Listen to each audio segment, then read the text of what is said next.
All right, hello everybody, and welcome back to iCommand. And we're going to be doing the Rebel upgrade stage for the second story mission, so the third mission of our Heart of the Empire campaign. Let's play.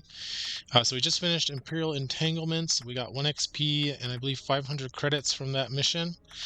So now we're going to do our Rebel upgrade stage. We're going to do the items. So this is going to be tier 1 items, and we're also going to be doing the class cards. So let's get into it. So the reason I'm going to do it this way is it's a good way for me to talk about items and class cards in a single video, and then the next video in the series will be the next mission, which I'm going to get to in just a minute. You guys did vote in the comments, and we did have a clear winner, so I'm going to be revealing that at the end of the video. So we're going to find out what story mission is going to get played next. So let's see. So we're going to do the items first, our item draw. So I explained in my previous video that the rules for the game are that normally you draw 6 items from the current tier item deck, tier 1, tier 2, or tier 3. That's for the core campaign. As soon as you add any expansions to the game, you start drawing half of the deck. That's the official rules. I have like 28 cards in the item decks, so I don't want to be looking at 15, 14 item cards here. I'm just going to draw 10. I feel like that 10 is a good number to go with. So let's do it. So I'm going to draw them here. 1. And I'm going to try to remember to mute myself. 2, 3, 4. And what we're looking for this one, I don't want to get any big items, but I would like maybe a new weapon for Ko-Tun and a cheap melee weapon for Jared. 1, 2, 3, 4, 5, 6, 7. Let's see, we'll move this up here. 8, 9, 10. Okay, we'll move that up there. So here's what we're looking at. Pretty good spread.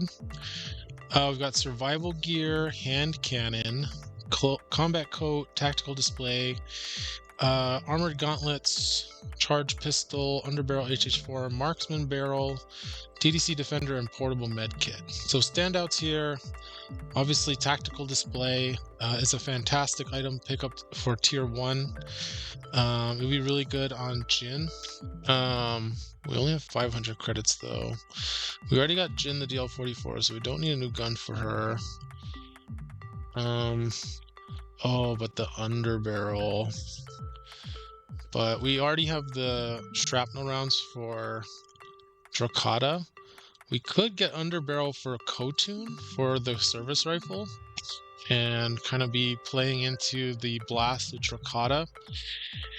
But I don't know. I'm pretty sure I'm going to be picking up this tactical display. The only melee weapon I'm seeing here is the armored gauntlets for 300, which I don't like because it doesn't have a mod slot. It is a good weapon though, and it does give surge for +2, surge for pierce 1, and surge for cleave 1. Oh man, I don't know if Jared really needs it. Tactical display is an item that you want to prioritize because it carries with you once you start getting higher tier weapons.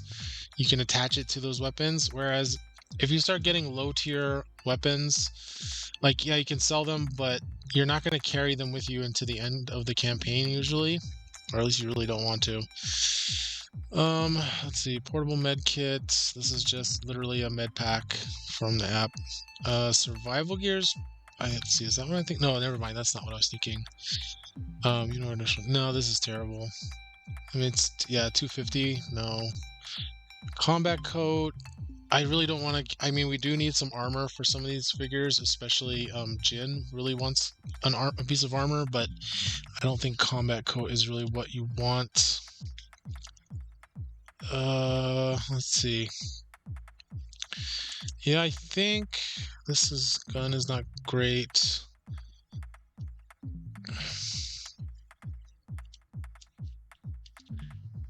Oh, something I forgot. We could sell Vintage Blaster for 50 credits.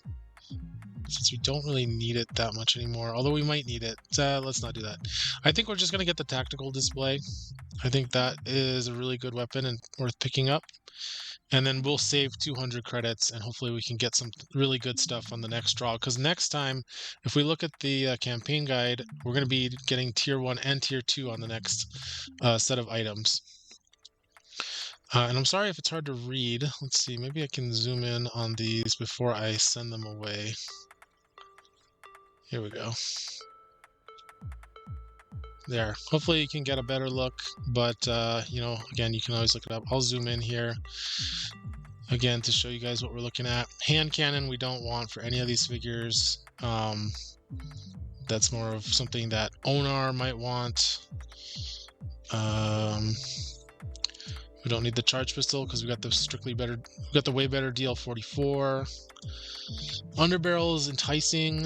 Maybe later. Hopefully we draw it in the next one. For Dracata, but not going to prioritize it over the tactical display. Again, tactical display is going to be good for anybody. It's not, I mean, right now I think it's best with Jin because she has the best surge abilities for her weapon. I mean, it could be good for Dracata, but Dracata doesn't have the upgrade slot for it because of the shrapnel rounds. And Ko-Tun doesn't want it, obviously. DD Defender. This gun is broken with Fen, and I'm going to make a video about that soon. But it doesn't really synergize with any of our heroes here. And then this is just a med pack, so we don't want that. Alright, send it all back. We got the tactical display is going to go to Jin Hodon. And then let's shrink this back down. And now it's time to spend, well, let's see. So we're going down to, we spent 300, so we've got 200 left. I'm fine with that. Tactical display.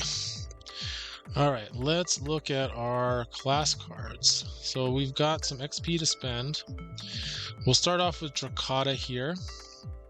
Dracata's got 1 XP. Looking at Dracata's available items, so you can get Charging Up or Leave No One Behind right now. Both are good, +2 health, and a damage power token is great each round. And then the free movement from Leave No One Behind. It's not as good as I used to think it was, but it's still really good for 1 XP. But it's no longer something that I prioritize. I think what I'm going to be prioritizing is probably the repeater cannon. And let's see if I can drag it. I don't know if that makes it any bigger. Yeah, probably not. But the repeater cannon for 3 XP. It's got 2 mod slots. It's almost like a 3-dice weapon because of the +1 damage built in. So blue-green with +1 damage. Pretty similar to what you'd be getting from a 3-dice attack. And then fantastic surge abilities. You keep the surge for Blast 1 that you have on the Boomer. You also get a surge for Pierce 2, so you can actually deal some more damage to the target. And it has that shrapnel ability built in for 2 surges, which actually is way better than shrapnel. It's each hostile figure within 2 spaces of the target space. So it's almost like reduced to rubble if you guys follow IACP command cards, but without the difficult terrain, although that's what Dracata also does. The thing I like about this is we're going to save credits by picking up this weapon, and it is a major upgrade from the Boomer. The Boomer weapon, it's going to have better accuracy, again, better damage. It will be able to do better damage to a single target. And it's got another modification slot, so we'll be able to even give it the tactical display would be fantastic with this, right? Because then we can use it to use some of those amazing surge abilities. So Jin will probably have to give up the tac display once Dracata picks up this weapon. So we're going to save, and we're going to hope that we get 2 XP in the next mission, because we currently have 1 XP. And then, let's see. Next, we're going to look at Jared, who we saved 1 XP from, so we have 2 XP to spend this time. I still think I like mutual progression, and I think I'm going to save up for that. That's the one where it gives +1 speed to Jax and Jared, and Jax and Jared both get +1 block. It just stacks so nicely with parry, and you like start just getting these huge defensive bonuses where Jared just can't really take any damage unless they really focus him down, which is really good in the computer because the computer doesn't know they need to focus down Jared, so they might just throw some random attacks at him that deals no damage, and the computer doesn't know the difference. They don't know they're not doing damage to Jared when they're just like throwing random attacks at him. Looking at the 2 XPs, while a rebel figure is attacking a figure in Jack's line of sight to apply -1 evade to the defense results. You don't. The Imperial's not rolling a ton of evades anyway, and you get an evade token whenever Imperial deploys. Really not great. And then the Slicer's upgrade's really good in Raid. I actually think this is one of the most broken class cards in the Raid campaign in the app, official app, because that one's all about just clearing as many objectives as you, interacting with as many objectives as possible, and so Jax can just like lawnmower through the map that way. But I think it's very situational. It's not something I'm going to prioritize for a real campaign.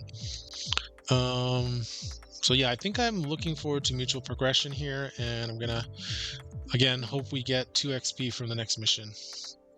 Next up is Ko-Tun. We've got 1 XP for Ko-Tun. You get a reroll for auxiliary training, or inch by inch is really good. So the reason I said inch by inch can be hard to use in the last one was when you give a movement point to another figure outside its activation, it has to move immediately or lose the movement point. So you can't like use inch by inch, move Ko-Tun 1 space, and then move another hero into the space that Ko-Tun just vacated. You have to do it the other way around. So it can be kind of tricky because of the way the timing works out. I'm really happy I got Dig In. I think that is just such a strong ability. +2 block for 2 XP and 1 strain. Really strong. But I actually think I might go with inch by inch. What else would I be getting? I mean, we could save up for self-sufficient. Inch by inch can really help with things like Jin Odan's hair trigger, or quick draw, I should say. It also helps her get to, actually, here's the real kicker. It helps her get to crates better, because she wants to be interacting and picking up the crates. So yeah, I'm going to pick up inch by inch as her class card, spending 1 XP. And again, it's 1 XP. Exhaust this card during your activation. You and another friendly figure within 3 spaces each gain 1 movement point. So I'm going to go down to 0 XP. So we're probably going to start saving with Ko-Tun now that we've gotten 2 class cards for her. And finally, we're going to be looking at Jin. And Jin, I already talked about. We saved all of our XP from last mission, and there was a good reason for that. We really want this 3 XP card, Get Cocky. This is going to allow her to recover 2 strain whenever she kills something with quick draw, or become focus. So either way, you're getting a lot of value. And as I mentioned in the last video, the great way to use this is you use quick draw. Use quick draw at the start of the round before Jin activates, then you exhaust Get Cocky to either recover the strain or become focus. And then when Jin takes her first activation, she can actually ready Get Cocky and then have it ready for the next round, and always have it ready. Or if she doesn't use the next round, she can exhaust it, etc. But it's sort of gives you a free use out of Get Cocky to do it that way. So we're going to go ahead and grab that card. And we've got some really good stuff here. Unfortunately, it doesn't work with quick draw, I think. Oh, it does. It does work with quick draw holster, so that's fantastic. Also, I'm just realizing, not now, but after I made my last video, quick draw holster is a deplete, not an exhaust, so it's not nearly as broken as I thought it was. But it's still really good. 1 strain deplete for a free attack. I'll take it, especially if you can stop the attack that's coming at you by defeating them. Fantastic. Okay, so Jin Odan going to be -3 XP. So, and as I mentioned, we're going to reveal the upcoming story campaign mission. I'm not going to do the side mission yet. for after we finish the next story mission, I'll draw the next 2 active side missions, and we'll pick another side mission to do. Just because it feels weird to pick the side mission now and then not play it for 2 or 3 videos. So, all right. So your choice. Overwhelmingly, the votes I got, and a lot of funny comments from people, were for From Dark Clutches.